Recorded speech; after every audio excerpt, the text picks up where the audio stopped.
मी तुला आज एक अभिमन्यूची कथा सांगणार आहे.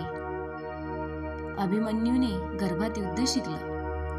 ही केवळ कथा नाही, हे गर्भसंस्काराचे एक जिवंत उदाहरण आहे. श्रीकृष्णाची बहीण सुभद्रा गर्भवती असताना अर्जुन तिला युद्धातील रहस्य सांगत होता. गर्भातील अभिमन्यू हे सर्व लक्ष देऊन ऐकत होता.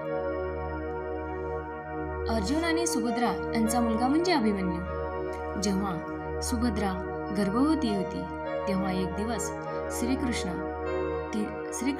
म्हणजे तिचा भाऊ आणि अर्जुन एकत्र बोलत होते.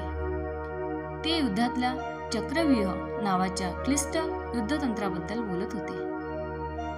अर्जुन सुभद्राजवळच चक्रव्यूहात कसं शिरायचं ते सांगत होता. पण कसं बाहेर यायचं हे सांगण्याआधी सुभद्रेला झोप लागली. पण तेवढ्या वेळात तिच्या पोटात असलेला अभिमन्यू हे सर्व लक्ष देऊन ऐकत होता. म्हणून अभिमन्यूला चक्रव्यूहात शिरण्याचं ज्ञान गर्भात असतानाच मिळालं. पण बाहेर पडण्याचं ऐकायला मिळालं नाही. म्हणून महाभारतातल्या युद्धात तो चक्रव्यूहात शिरला पण बाहेर पडू शकला नाही.